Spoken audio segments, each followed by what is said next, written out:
ሁላችንም እንነሳና መጽሐፍ ቅዱሳችንን ማቴዎስ ወንጌል ላይ እናወጣለን። የማቴዎስ ወንጌል ምዕራፍ 11 ላይ ነው የምናወጣው። የማቴዎስ ወንጌል ምዕራፍ 11 ቁጥር 28 እና 29ን 28 29 እስከ 30 ድረስ ያለውን ነው የምናነበው። በጌታ በኢየሱስ ክርስቶስ ስም አነባዋለሁ። እናንተ ደካሞች ሸክማችሁ የከበደ ሁሉ ወደ እኔ ኑ፣ እኔም አሳርፋችኋለሁ። ቀንበሬም በላያችሁ ተሸከሙ፣ ከእኔም ተማሩ፣ እኔ የዋህ በልቤም ትሑት ነኝና ለነፍሳችሁ እረፍት ታገኛላችሁ። ቀንበሬም ልዝብ ሸክሜም ቀሊል ነው ይላል። እግዚአብሔር ይመስገን። ባለፈው ሳምንት ታስታውሱ እንደሆነ ዮሐንስ ወንጌል ምዕራፍ 17 ከቁጥር 1 ጀምሮ አንብበን ያንን በዮሐንስ ወንጌል ላይ ያለውን በተመለከተ በተለይ ቁጥር 4 ላይ ያለው ላይ ነው የተካፈልነው። ታስታውሳላችሁ። ቁጥር 4 ላይ የጌታ ኢየሱስ ክርስቶስ የጸለየው ጸሎት ነው። ከላይ ጀምሮ አነበዋለሁ። በጌታ በኢየሱስ ክርስቶስ ስም። ኢየሱስም ይሄን ተናግሮ ወደ ሰማይ ዓይኖቹን አነሳና እንዲህ አለ፣ አባት ሆይ ሰዓቱ ደርሷል። ልጅ ያከብርህ ዘንድ በሥጋም ሁሉ ላይ ሥልጣን እንደሰጠኸው ለሰጠኸውም ሁሉ የዘላለምን ሕይወት ይሰጣቸው ዘንድ ልጅህን አክብረው። ቁጥር 3 እውነተኛ አምላክ ብቻ ይሆንህ አንተን የላከውንም ኢየሱስ ክርስቶስን ያውቁ ዘንድ ይህች የዘላለም ሕይወት ናት።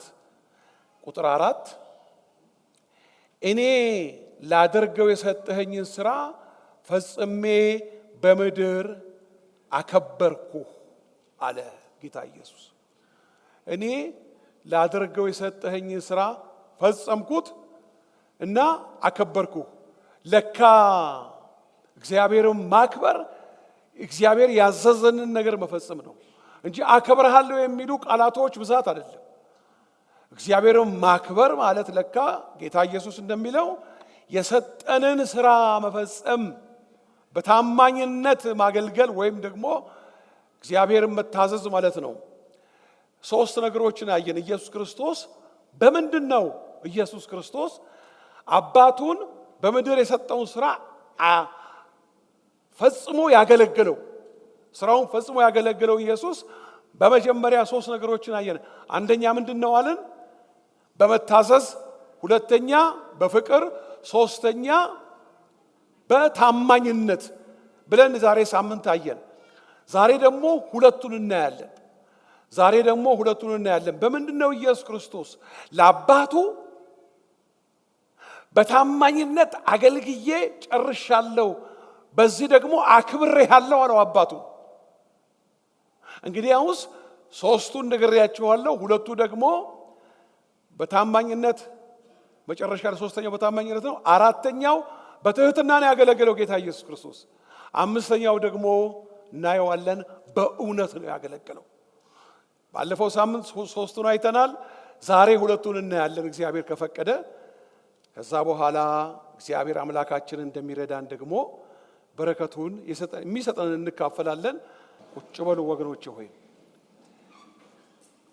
መቼስ ስለ ትህትና በመጽሐፍ ቅዱስ ላይ እጅግ የሚያስደንቅ የሚያስገርም ነገር ኢየሱስ ክርስቶስ የተናገረው ቃል ነው። በቃ ስለ ራሱ ነው የተናገረው ኢየሱስ ክርስቶስ። እዚህ ጋር ከላይ ቁጥር 28 ስናነብ እናንተ ሸክማችሁ የከበደ ሁሉ ወደ እኔ ኑ እኔም አሳርፋችኋለሁ። ቀንበሬን በላያችሁ ተሸከሙ ካለ በኋላ ከእኔ ተማሩ። በመጽሐፍ ቅዱስ በተለይ በአዲስ ኪዳን ላይ ጌታ ኢየሱስ ክርስቶስ ከእኔ ተማሩ ያለው ነገር ላይ ጸሎትን እንዴት እንደሚጸልዩ አስተምረን አሉት። አባታችን ሆይ በሰማያት የምትኖር ነገራቸው። ግን ግን እንደዚህ ሆኖ ስፔሲፊክ አድርጎ ከኔ እንድትማሩ ፈልጋለሁ ያለው ትህትናን ነው። ለምን ካላችሁ ከማንም መማር ስለማንችል ትህትናን ከከሊት ከከሌ ቢባል አይቻልም ወገኖች ሆይ። እከሌ ትሁት ነው፣ እከሌ ገር ነው፣ እከሌ ዋህ ነው። በእግዚአብሔር ሚዛን ውስጥ የሚታወቅ ነገር ነው። እርግጥ ነው ውጫዊ በሆነ እንቅስቃሴዎቻችን ማየት ይቻላል እንደዛ አይነት ነገር። ነገር ግን ትክክለኛውንና ምንም እንከን የማይወጣለትን ሚዛን ያለው እግዚአብሔር ስለሆነ እርሱ ያውቀዋል ወገኖች ሆይ። ስለዚህ በመጀመሪያ እንደዚህ አለ፣ እኔ የዋህ ነኝ፣ እኔ ደግሞ ትሁት ነኝ። ለምንድን ነው እንደዚህ ያላቸው ያለው ስትመለከቱ መጽሐፍ ቅዱስ ላይ ጻፎችና ፈሪሳውያን በሙሴ ወንበር የተቀመጡት የትህትናን ነገር ሳይሆን ትእዛዝን የሚያስጨንቁ ንግግሮችን ነው የሚናገሯቸው። አሕዛብ የሆናችሁ ወደዚህ እንዳትገቡ፣ መስዋዕት የምታቀርቡ በዚህ በኩል ነው፣ አምልኮ የሚገባችሁ ሌዋውያን ያገለግላሉ። ትእዛዝ ነው፣ የሚያስፈራ ነው፣ ትእዛዝ ነው። ሊቀ ካህኑ በዓመት አንድ ጊዜ ነው የሚገባው። ሲወጣ ህዝቡ እየተንቀጠቀጠ ነው። እንዲህ አይነት ቃላት አያውቁም። ኑ ወደኔ የሚባለውን ቋንቋ በዘመኑ ከነበረው ሃይማኖታዊ ስርዓት ውስጥ ከጻፎችና ከፈሪሳውያን አያውቁትም፣ ሰምተውትም አያውቁም። ነገር ግን ኢየሱስ ክርስቶስ መጣና እንደዚህ ያላቸው ያለባቸውን ጭንቀት ያለባቸውን መከራ በዚህ ሃይማኖታዊ በሆነ ስርዓት ታስረው ባሉበት ነገር ውስጥ አያቸውና እናንተ ደካሞች ናችሁ፣ ደግሞ ሸክም አለ ላያችሁ ላይ የከበዳችሁ ሸክም አለ እና እኔ ወደኔ በዓለም ላይ ኑና ላሳርፋችሁ የሚል ተቋም ሆነ ድርጅት ሆነ የተለያየ ስፍራ ብታዩ ኑ ታርፋላችሁ፣ ግን በሳምንት ይሄን ያህል በ15 ቀን ይሄን ያህል የወር ከሆነ ቅናሽ አለው ይሄን ያህል ትከፍላላችሁ ይባላል። ኑና ላሳርፋችሁ የሚል ሰማይንና ምድርን የሰራ የልዑል እግዚአብሔር ልጅ ኢየሱስ ክርስቶስ ብቻ ነው ወገኖች። እኔ አለ ከዛ በኋላ የዋህ ነኝ፣ እኔ ትሁት ነኝ። ከማንም መማር አትችሉም። ኢየሱስ ክርስቶስ ትህትና የጀመረው ወይም ትሁት የሆነው ከሰማየ ሰማያት ወርዶ ከድንግል ማርያም ተወልዶ ምድር ላይ በመጣበት ጊዜ አይደለም እኮ። ትሁት ስለሆነ ነው ከሰማይ የወረደው። ወደ ምድር መጥቶ በመንፈስ ቅዱስ በድንግል ማርያም ማህፀን ላይ ከመጸለሉ በፊት ማውረዱ ከሰማይ ትሁት ስለሆነ ነው። ስጋ ለብሶ መወለዱ ትሁት ስለሆነ ነው። በምድር ላይ መመላለሱ ስጋ ለብሶ ይሄ እኮ እኔ ስናገር ብውል ያውም ትንሿን ምኗንም ያልተያዘች እናንተም ስትናገሩ ብትውሉ የኢየሱስ ክርስቶስን ከሰማይ ሰማያት ወርዶ ስጋ መልበስ ጉዳይ በስጋ ለባሽ ቋንቋ እንዴት አድርገን ነው የምንገልጠው? በምን አይነት ቋንቋ ነው ይሄንንስ ልናስረዳ የምንችለው? ሰማይንና ምድርን እኮ የፈጠረ ነው። እንዴት ነው እሱ ያንን ያልተወሰነ ቋንቋ የማይገልጠው ክብሩን አስቀምጦት ልዩ መብቱንና ስልጣኑን አስቀምጦት ወገኖች ሆይ በተወሰነ ደረጃ ይሄን ስጋ ለበሰ፣ ግን መለኮትነቱን አምላክነቱን ግን አልተወውም። አምላክነት አይተውም፣ አይወለቅም፣ አይቀመጥም። በምድር ላይ ሳለ እውነተኛ አምላክና እውነተኛ ሰው ነው። ፍጹም አምላክና ፍጹም ሰው ነው። ሁለቱም ባህሪ አዋህዶ በምድር ላይ ስለተመላለሰ የሰው ዘር ሁሉ ግራ ገባው። በዚች ቁንጽል አእምሮ እንዴት ነው ሰውም ነው አምላክም ነው? እንዴት ነው ወገኖች ሆይ? ትሁት ካልሆንን ዝቅ ካላልን ይሄንን መቀበል አይቻልም። እሱ ፍጹም ሰው ሆኖ በስጋ ወራት ይርበዋል፣ ይጠማዋል፣ ይደክመዋል፣ ይተክዛል፣ ያለቅሳል። ስጋ ስለለበሰ ምን አለ ሲናገር በሐዋርያት ሥራ ላይ እግዚአብሔርም የናዝሬቱ ኢየሱስን በመንፈስ ቅዱስና በኃይል ቀባው። እንዴ መለኮት አይደለም እንዴ? ለምን ይቀባል? ስጋው በስጋው ወራት ነው ያለው እዚህ። ስለዚህ ምን ያስፈልገዋል? ቅባት፣ የመንፈስ ቅዱስን እገዛ ያስፈልገዋል። ስለዚህ መቀባት ያስፈልገዋል።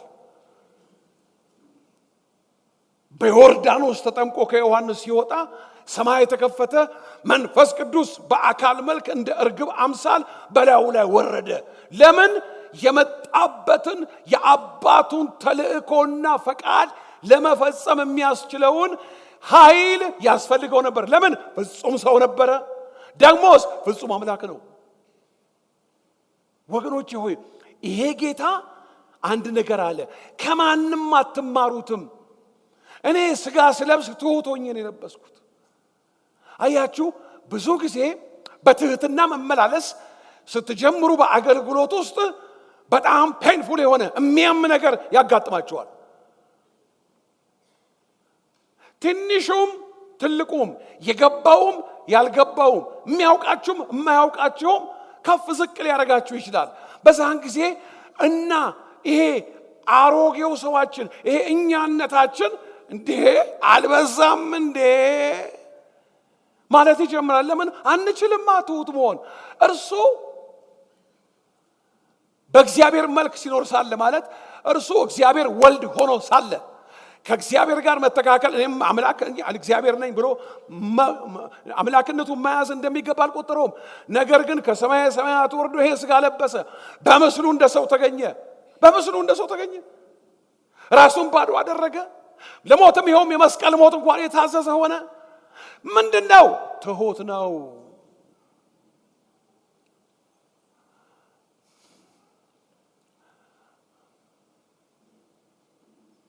ጾም ጸሎት ጥሩ ነው። በብዙ ነገሮቻችን ላይ ሰብሮ ነገሮቻችን እግዚአብሔር ወደሚፈልገው አቅጣጫ ያስገባናል። መጸለይ መጾም ጥሩ ነው። ማገልገል ጥሩ ነው። በእውነት መመላለስ ጥሩ ነው። በእውነተኛነት መመላለስ ጥሩ ነው።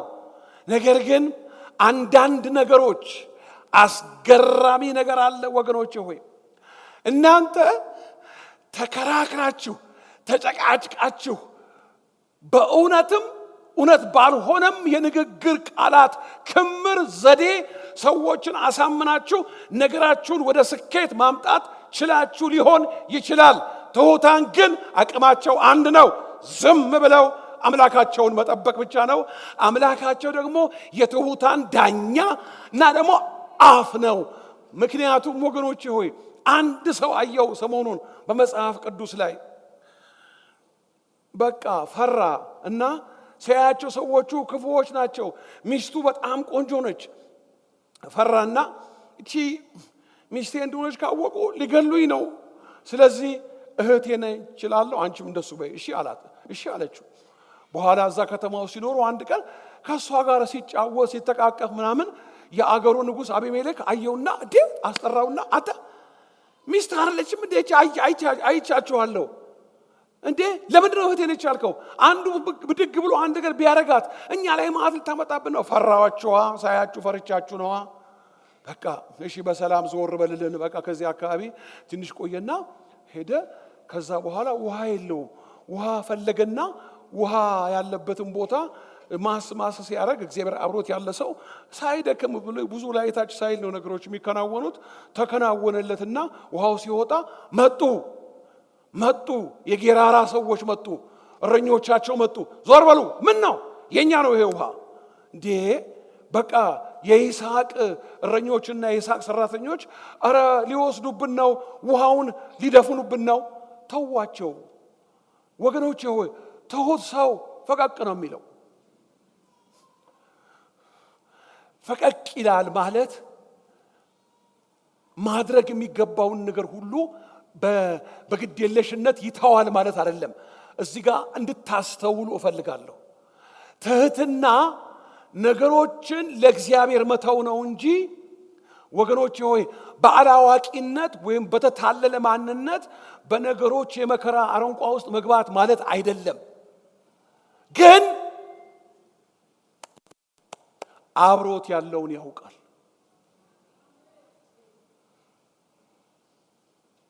እንሂድ አላቸው። አሁንም ፈቀቅ አሉ። መቆፈር ጀመሩ። ይስሐቅ የሚባለው ሰው ምን እንደሚያውቅ ታውቃላችሁ? እግዚአብሔር ከእርሱ ጋር እንዳለ ያውቃል። የኔና የእናንተ ችግር ልንገራችሁ፣ አብረውን ያለውን አምላክ ፈጣሪ ጌታ ልዑል እግዚአብሔር ይልቁንም በተሻለው ኪዳን በአዲሱ ኪዳን በልባችን ላይ በመንፈሱ የተቀመጠውን ጌታ አናውቀውም። ስለዚህ የመጀመሪያው ነገራችን አላረፍንም። ብቅ አለና እግዚአብሔር ይስሐቅ ባሬ ከአባትህ ከአብርሃም ጋር እንደነበርኩ ካንተ ጋር እሆናለሁ፣ እባርክሃለሁ፣ ዘርህ እንደ ሰማይ ከዋክብት ይሆናል። አብሮት ያለውን ያውቀዋል። ትሁት ነው። ፈቀቅ ይላል። ይቆፍራል። አሁን ይመጡና የኛ እኮ ነው ይሉታል። ሲከራከር ምን አደረኳችሁ? ያኛውን ተውኩላችሁ ሲል አታዩትም? ትቶላቸው ነው የሚሄደው። እሱ በሄደበት ቦታ ሁሉ ምንጭ ይፈልጋል። አሁንም ሄደ። አንደኛውን ስጥና አለው፣ አንደኛውን ኤሴቅ አለው። ሶስተኛ ላይ ሄደና ሲቆፍር አሁንም ሊመጡ አሁንም አየው። አይ አለ። አሁን ምንድነው እሱ? እግዚአብሔር በምድር ላይ ያበዛናል ያሰፋናል ሲል ያንን ቦታ ሮሆቦት አለው። ምክንያቱም አብሮት እግዚአብሔር ያለ ሰው ሁሉ በዘመኑ ሁሉ ሮሆቦት ነው። ክብር ለኢየሱስ ክርስቶስ ይሁን። ሮሆቦት ነው የሚሆንለት፣ ምክንያቱም አብሮት ያለው እግዚአብሔር ነው። እግዚአብሔር ይመስገን። አያችሁ፣ ጸጋ አለ። የብዙዎቻችን ችግር ወገኖች፣ የብዙዎቻችን ነው የምላችሁ። በዓለም ዙሪያ በቤተ ክርስቲያን ታሪክ በመጽሐፍ ቅዱስ ላይ ስትመለከቱ ጸጋው አለ። ከጸጋው ውጪ ግን የምንንቀሳቀሰው በትህትና መሆን አለበት። ባገለገልንበት ጸጋ ወደ ውጭ እንንቀሳቀስ ካለን አደጋ ነው። በጸጋ እናገለግላለን፣ በትህትና እንኖራለን። ክብር ለኢየሱስ ክርስቶስ ይሁን። አያችሁ፣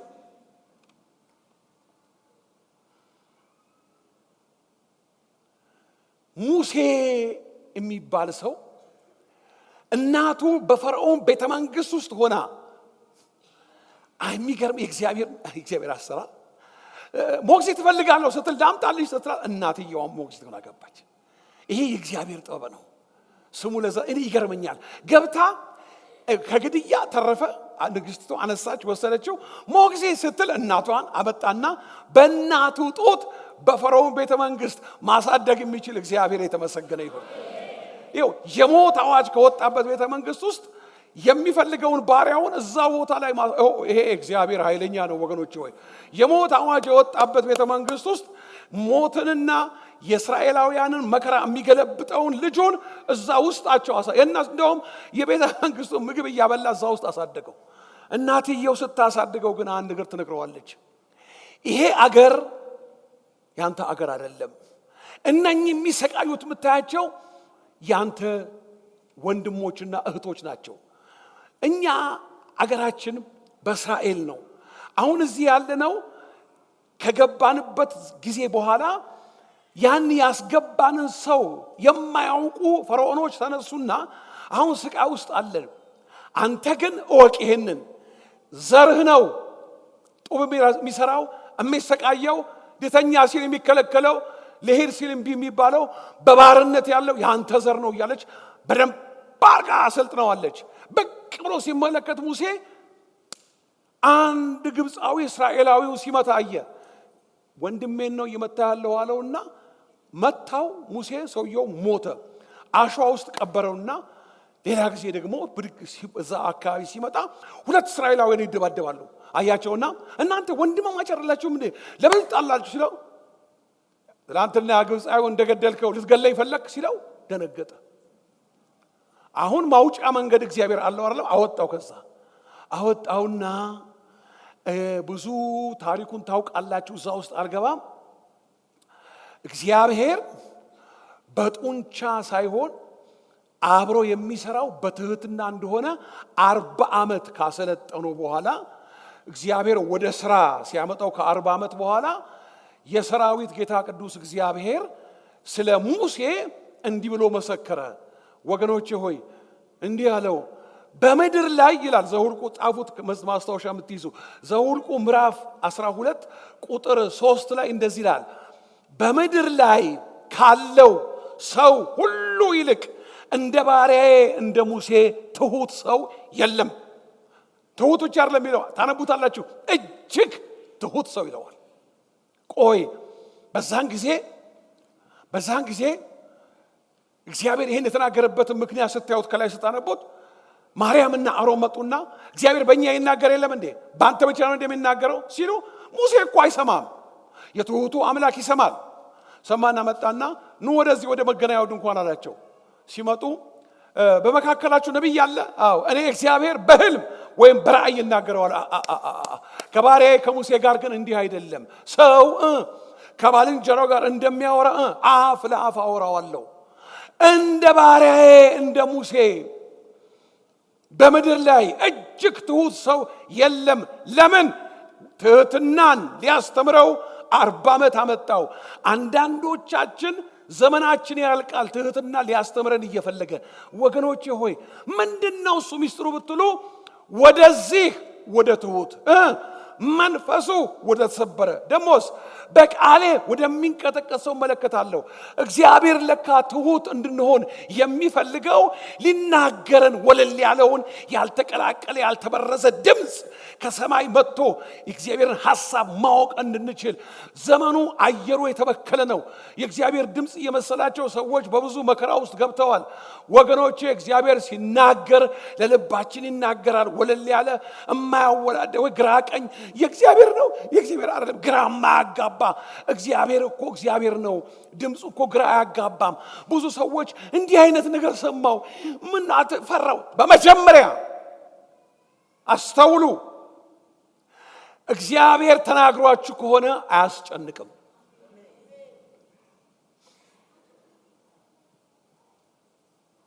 ልንገራችሁ ታስተውላላችሁ።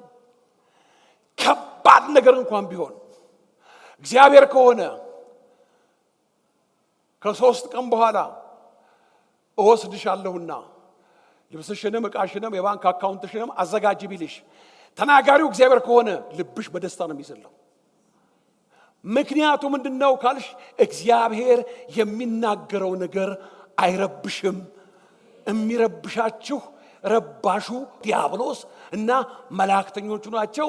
እሳት ከሰማይ ወርዶ ይብላቸው። ሙሴ ሰው ባልንጀራና ባልንጀራ ሲያወሩ እንዴት ነው? ምን መሰለ? አይ እንደዚህ እኮ ነው እንደዛ ነው። እግዚአብሔርና ሰው በስመ አብ ወወልድ ወመንፈስ ቅዱስ ከባልንጀራው ጋር እንደሚያወራ ለምን? ትሁት ነው። ወደዚህ ወደ ትሁት በሩስቲ ከኔ ጋር ወደዚህ ወደ ትሁት መንፈሱ ወደ ተሰበረ በቃሌ ወደሚንቀጠቀጥ ሰው እመለከታለሁ። ለምን ይመስላችኋል ወገኖች ሆይ? ላነጋግርህ፣ ልመራህ፣ ራእይ ልሰጥህ፣ ልመልስህ፣ ላስተካክልህ፣ ልባርክህ፣ ለበረከት ላድርግህ፣ ላነጋግርህ እፈልጋለሁ። ግን አንተ ውስጥ ማየት የምፈልገው ነገር አለ። ትህትናን ይፈልጋል። ትህትና ክብረትን፣ ትዕቢት ደግሞ ውድቀትን ትቀድማለች። ትሁት የሆነው ሰው ተባረከ ሳትሉት ኦልሬዲ ተባርኳል። ትህትና መባረክን ይቀድመዋል። መባረክ የሚመጣው ወገኖች ሆይ ትሁት ከሆንክ ኦልሬዲ አንተ ምን የሆንክ ነህ። ግን ለመባረክ የምትጠብቅ አይደለሽም። እና አንብበው ከፈለጋችሁ ምሳሌ ምዕራፍ 18 እና 22 እናነባለን። ምዕራፍ 22 ነው። 22 ላይ 22 ገልበት ስታርጉ ተገኛላችሁ። ቁጥር 4 ነው። እዩት፣ ቁጥር 4 ነው። እዩት።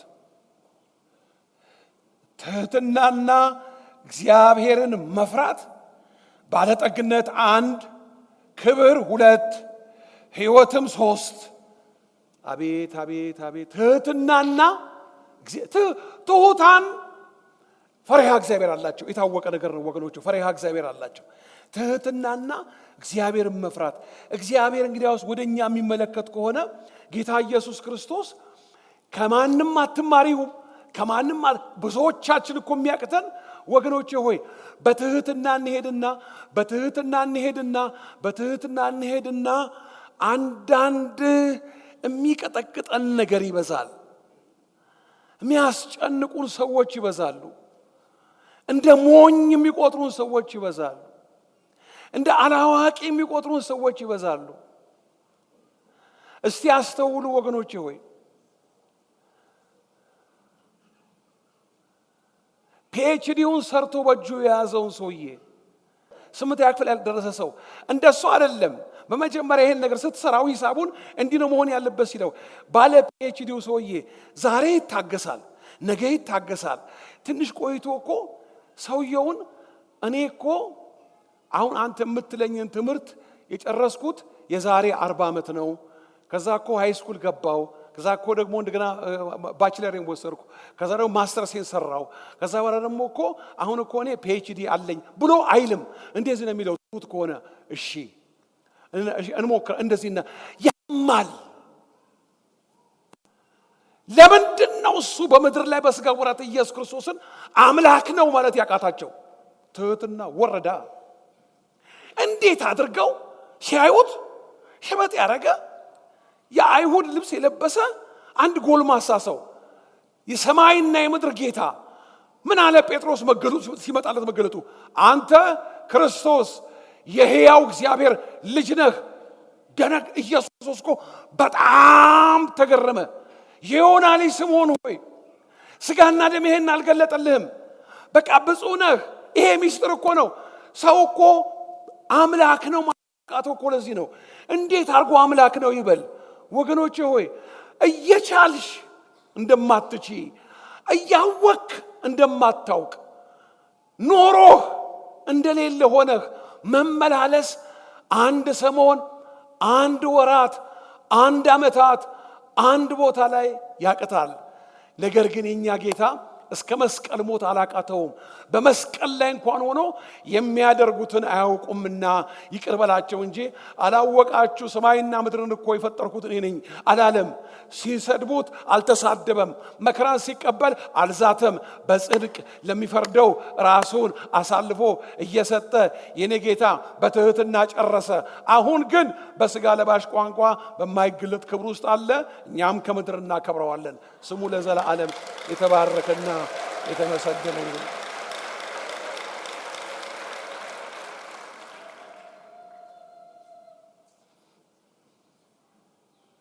እስቲ አንድ ነገር እናንተም እኔም ራሳችንን እንመዝንበት ራሳችንን። እግዚአብሔር የሚናገረውን ነገር እግዚአብሔር እንደሆነ አውቀን በቤታችን፣ በትዳር፣ በኑሮ፣ በዕለት ተዕለት እንቅስቃሴዎቻችን፣ አኗኗራችን ውስጥ ከእግዚአብሔር እንደሆነ ተረድተን የምንፈጽመው ትሑታን ከሆነን ነው። ብዙዎቻችን ውሎ ያደረ ብዙ ነገር አለ፣ አቅቶናል። ትሑታን በምን ታውቋቸዋላችሁ? እግዚአብሔርን ሐሳብ ተረድተው በመፈጸማቸው። ባሪያ ኤልያስ ወደ ኮራት ፈፋ ሂድ፣ ሰው የለም፣ ዳቦ ቤት የለም፣ ሻይ ቤት የለም፣ ምንድነው የምበላው፣ ምንድነው የምጠጣው የለም። ትሑታን ይታዘዛሉ፣ እግዚአብሔር የሚላቸውን ነገር ያደርጋሉ። እችን ያዙ፣ እግዚአብሔርን ታዞ የከሰረ ሰው የለም። እግዚአብሔር ይርዳን። ከኔ ተማሩ። ጌታዬ ኢየሱስ ክርስቶስ ከኔ ተማሩ። ይኸውላችሁ በምንም አይነት ከዓለም ልትማሩት አትችሉ። ወይም ደግሞ የሰለጠነ የተማረ ሰው ከተባለው አይገኝም። ብዙ ሰዎች እንዲህ ይህ ሰውዬ እንዲህ እቺ ሴትዮ ጌታን አታውቅም፣ ግን ምንድነው እሱ በጣም ትሁት ነች፣ በጣም ትሁት ነው ይሄ ሰው ብላችሁ አጋጥሟችሁ አያውቅም? በጣም ትሁት ነው። ምን መሰላችሁ ወገኖቼ ሆይ አንድ ደካማ የሆነችው ጎኑ እስክትነካ ድረስ ነው። ወይም ደግሞ ብዙ ሰዎች አንዳንድ ነገሮችን ታግሰው ሳይሆን በብልጠት ያልፉታል። ሰዎች ሆይ ይላሉ እኛ ሰዎች ምን አይነት ታጋሽ ነው? ታጋሽ አይደለም። ይኸው ትህትና እንደዚህ ነው። ከኋላም ትሁት ነው፣ ከፊትም ትሁት ነው። ለትንሹም ትሁት ነው፣ ለትልቁም ትሁት ነው። ወገኖቼ ሆይ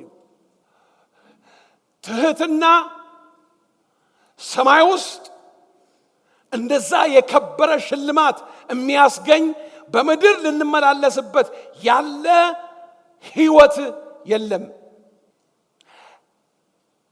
እኔ የዋህ በልቤም ትሁት ነኝ። ትህትና ውጫዊ የሆነ የቃላት ብዛት ያማረ አሳክቶ መናገር ሳይሆን ከልብ ውስጥ ነው። ከልብ ውስጥ ደግሞ ትሁት የሆነውን ሰው ውሎ ያድራል እንጂ ታውቁታላችሁ።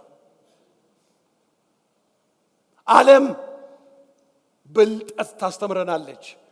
ኢየሱስ ክርስቶስ ደግሞ ትህትናን ያስተምረናል።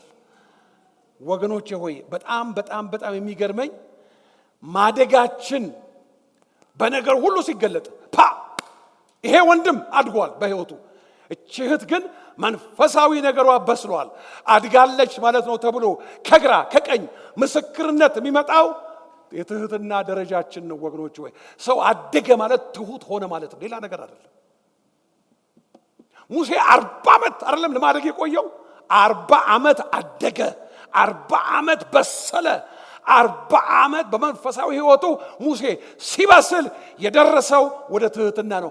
ምን አደረገ? የእግዚአብሔርን ድምፅ፣ ኩልል ያለውን ድምፅ ነግሬያችኋለሁ።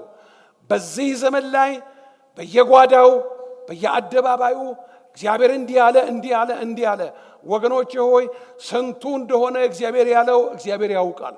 ነገር ግን እግዚአብሔር ከሕይወታችን ጋር ጉዳይ ያለው እውነተኛውን ነገር ሊናገረን፣ ክብር ሁሉ ለገናናው ስሙ ይሁን። ይኸውላችሁ ሁላችሁም የምታውቁት ጥቅስ አለ። እሱን ነግሬያችሁ ወደሚቀጥለው እንሄዳለን። ማቴዎስ ምዕራፍ 5 ቁጥር 5 ምንድን ነው የሚለው? የዋሆች ምንድን ናቸው? ምን ያደርጋሉ? እግዚአብሔር ይባርክ። እስቲ በሉ የዋሆች ብፁዓን ናቸው። ምን ያደርጋሉ? እስቲ ቆይ አንድ ጊዜ ተረጋጉ ወገኖቼ። ወይ የዋሆች ብፁዓን ናቸው። እኔ የዋህ በልቤም ትሁት ነኝ ካለ ጌታ ኢየሱስ። እኔ የዋህ በልቤም ትሁት ነኝ ካለ ጌታ ኢየሱስ። የዋሆች ብፁዓን ናቸው ምድርን ይወርሳሉ። የትኛውን ምድር? ይሄ በሊዝ የሚሸጠውን ምድር ነው? የዋሆች ብፁዓን ናቸው ምድርን ይወርሳሉ ማለት ራእይ ምዕራፍ 21 ላይ አውጡና አንብቤን እንጂ እንዲህ በዋዛ መቼ እናገራለሁ ዝም ብዬ። ይኸውላችሁ ራእይ ምዕራፍ 21 ላይ እንደዚህ ይላል ቁጥር 1 ላይ አዲስ ሰማይና አዲስ ምድርንም አየሁ፣ ፊተኛው ሰማይና ፊተኛው ምድር አልፈዋል። እስቲ ቀና በሉ። አዲስ ሰማይና አዲስ ምድር፣ አዲስ ሰማይና አዲስ ምድር፣ ጽድቅ ወደፊት የሚኖርባትን ምድር። ወገኖቼ ሆይ የዋሆች ብፁዓን ናቸው ምድርን ይወርሳሉና። እኔ የዋህ በልቤም ትሁት ነኝና።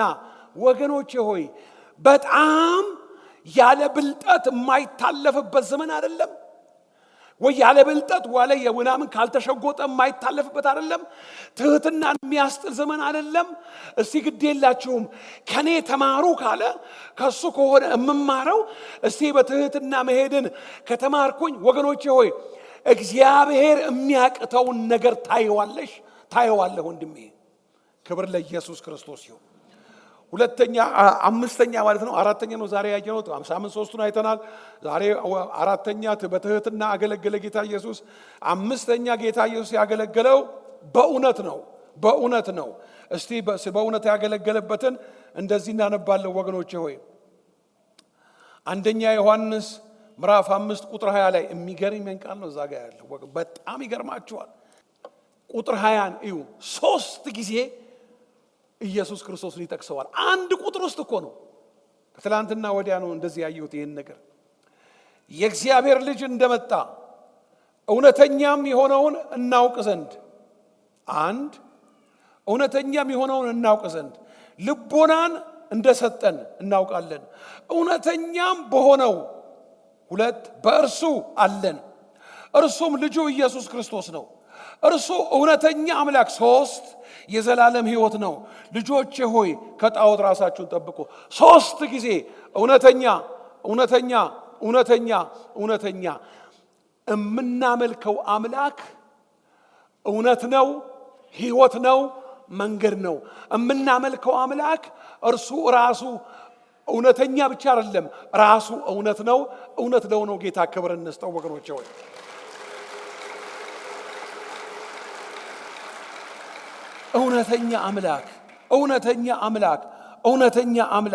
እውነተኛ አምላክ ይሏል ወገኖቼ ሆይ። እንደገና ሶስተኛ ዮሐንስ የሚገርመኝ ሰው ነው። በጣም የሚደሰትበትን ነገር ሶስተኛ ዮሐንስ አንድ ምዕራፍ ነው ያለው። ቁጥር 4 ላይ እንደዚህ ይላል፣ ልጆቼ በእውነት እንዲሄዱ ከመስማት ይልቅ የሚበልጥ ደስታ የለኝም። በቃ ምን አገለግል ሰዎች ምን አለ ሌላ ወገኖቼ? እውነተኛ አገልጋይ አጠገብ አብሮን ካለ የሚሮጠው እውነተኛ ከሆኑልኝ በእውነት የሚናገሩ ከሆነ ወገኖቼ፣ ሁለቱም አባት አለው። የውሸት አባት አለ፣ ዲያብሎስ ነው። ኢየሱስ ክርስቶስ እግዚአብሔር ደግሞ የእውነት አባት ነው። ስለዚህ የሚጠቅመንን እውነት ይነግረናል እንጂ አያባብለንም። የማይሆን ነገርም አይነግረንም። የእውነት አባት ነው። ልጆቼ አለ በእውነት እንዲሄዱ ከመስማት ይልቅ የሚበልጥ ደስታ የለኝም። በእውነት የሚመላለሱ ከሆነ አያችሁ፣ ውሸት የሞላበት ሰው እውነተኛ ንግግር፣ እውነተኛ ተግባራዊ ነገር አድርግ ብትሉት ከየት ያመጣዋል? ምንም ብናደርገው ምንም የተሞላ ነው ነገር ነው የሚወጣው።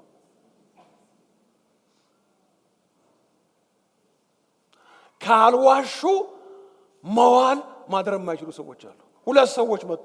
መሬታቸውን ቸብ አረጉ፣ ሸጡና ግማሹን ቁጭ አረጉና መጡ ወደ ሐዋርያት ጋር ቁጭ አረጉ እግራቸው ስር። ሐናንያ ሆይ አለዋ ጴጥሮስ፣ መንፈስ ቅዱስን ታታልል ተዋሽ ዘንድ ስለምን ሰይጣን በውስጥህ ይሄንን ሞላ? ሳትሸጠው መሬቱ ያንተ አይደለምን? ከሸጥከውስ በኋላ በአንተ ቁጥጥር ስልጣን ስር አይደለምን? ስለምን መንፈስ ቅዱስን መዋሸት ፈለክ ሲለው ይህን ቃል ሲሰማ ደብ አለ። ሰው ፊቱ ላይ ሞተ። ጎረምሶች መጡና አንከበከቡ፣ ወሰዱና ቀበሩት። ቁጭ ብሎ እያለ ከ3 ሰዓት በኋላ ያላወቀች ጉዷን ሚስቲቱ መጣች። እስቲ ንገሪኝ፣ መሬታችሁን እንዲህ ለሚያህል ዋጋ ነው የሸጣችሁት? አዎ አለች። መንፈስ ቅዱስን ለማታለል ስለምን ተስማማችሁ? ባልሽን ያወጡ ሰዎች እግር በውጭ ያለ አንቺንም ያወጡሻል አላት። እሷንም አወጧት። ምን ገደላቸው ካላችሁ፣ ውሸት ይገላል። አባት አለው፣ እሱም ዲያብሎስ ይባላል። ልጆቼ በእውነት ሲሄዱ ከማየት በላይ ምን ያስደስተኛል እኔን? አቤት አቤት አቤት አቤት አቤት! ምን ደስ ይልሃል? እማይዋሽ ሁላችንም እንሳሳታለን። ትንሽም ብትሆን አለችብን አይደለም? ሁላችን አያው በዚህ በኩል አለፈ። እኔ እንጃ። እስቲ እኔን ያህል ነገር ካለ ነገ መልሳለሁ። አይ የለኝም። ወገኖቼ ሆይ ያልተለማመድነውን ነገር በሕይወታችን አናድርገው። የተሞላነውን ነገር ነው ወደ ውጭ የምናወጣው። መጽሐፍ ቅዱሳችንን ዮሐንስ ወንጌል ምዕራፍ 8 ላይ አውጡ። ኢየሱስም ከቁጥር 31 ጀምሬ ነው የማነበው። ምዕራፍ 8 ከቁጥር 31 ጀምሬ። ኢየሱስም ያመኑትን አይሁድ እናንተ በቃሌ ብትኖሩ በእውነት ደቀ መዛሙርቴ ናችሁ፣ በቃሌ ብትኖሩ በእውነት ደቀ መዛሙርቴ ናቸው፣ እውነትም ታውቃላችሁ፣ እውነትም አርነት ያወጣችኋል አላቸው። እነርሱም መልሰው የአብርሃም ዘር ነን፣ ለአንድስ እንኳ ከቶ ባሪያ አልሆንም፣ አንተ አርነት ትወጣላችሁ ትለናለህ አሉት። ኢየሱስም መልሶ እንዲህ ሲል እውነት እውነት እውነት እውነት እላችኋለሁ ኃጢአትን የሚያደርግ ሁሉ የኃጢአት ባሪያ ነው። በቃሌ ብትኖሩ በእውነት ደቀ መዛሙርቴ ናችሁ፣ እውነትንም ታውቃላችሁ፣ እውነትም አርነት ያወጣችኋል። አያችሁ፣ ነፃ ያወጣችኋል። የነገርኳችሁ ቃል፣ ያስተማርኳችሁ ቃል፣ የመከርኳችሁ ቃል፣ የተናገርኳችሁ ቃል እውነት ብቻ አይደለም፣ ነፃነትንም የሚሰጥ ቃል ነው። ነፃነትም ብቻ አይደለም፣ በነፃነት ደግሞ እንድትመላለሱና ከኔ ጋር እንድትጣበቁ የሚያደርግ ቃል ነው። ስለዚህ እነርሱም መልሰው የአብርሃም ዘር ነን። የሰው ሁሉ ችግር እኮ ይሄ ነው ወገኖች ሆይ። አላወቅም እንዴ? እኔ እኮ የደጃች ማች እከሌ ልጅ ነኝ፣ የፊት አውራሪ እከሌ እኮ ዘር ነኝ፣ አባቴ እኮ ራስ እከሌ የሚባሉት ደጃዝማች እከሌ የሚባሉት መርቀውኛል። ኢየሱስ ክርስቶስ በሰማያዊ ስፍራ በመንፈሳዊ በረከት ሁሉ ባርኬያችኋለሁ የሚለው ለክርስቲያን ለአንዳንዶቹ ምንም አይመስላቸውም፣ ግን የአያታቸው ምርቃት ያኮራቸዋል። ለምን? ዘራቸው ነው። ሰው ሁሉ እኛ የአብርሃም ዘር መንግሥተ ሰማይ አያስገባም። መንግሥተ ሰማይ የሚያስገባው ከሰማየ ሰማያት የወረደው ከድንግል ማርያም የተወለደው ሥጋ ለብሶ የተመላለሰው ምድር ላይ ኃጢአታችንን በሞቱ ሞታችንን የሻረው ስለ እኛ አሁን ደግሞ ሞትን አሸንፎ በእርሱ ድነን በአብ ቀኝ ሆኖ የሚያማልድልን በክብር የሚመለሰው እባብና ጊንጡን ያስረገጠን ከዘላለም ሞት ፍርድ ያስመለጠን ከመንከራተት ያዳነን ከጨለማ ወደ ብርሃን ያመጣን እንባችንን ያበሰልን ጥያቄያችንን የመለሰልን ቀንበራችንን የሰበረልን ሰው ያደረገን ከመንከራተት ያዳነን ያገዘን የቀባን የባረከን ያጽናናን ልጆቹ ያደረገን በመንፈሱ ያተመን ክብር ይሁንለት ለዘላለም።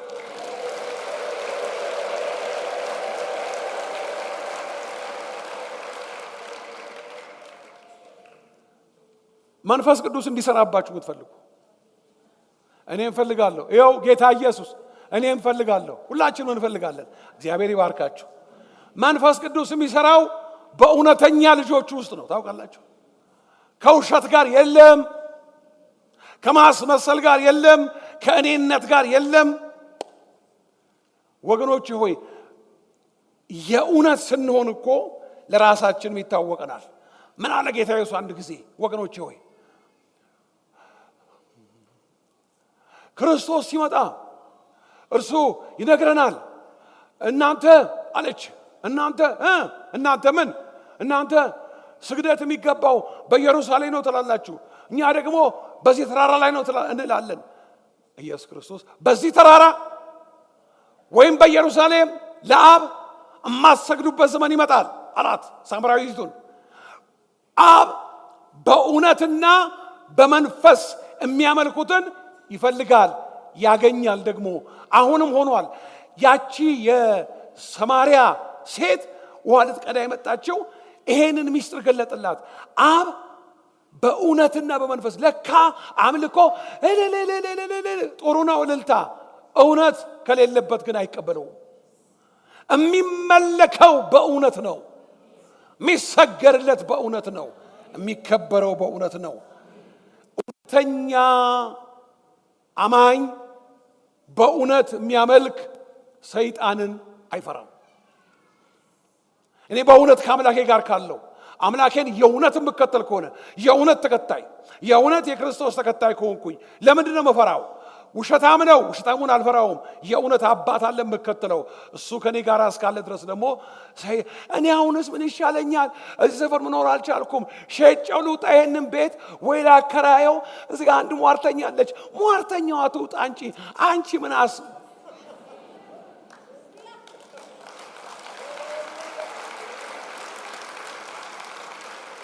አንቺ ምን አስፈራሽ?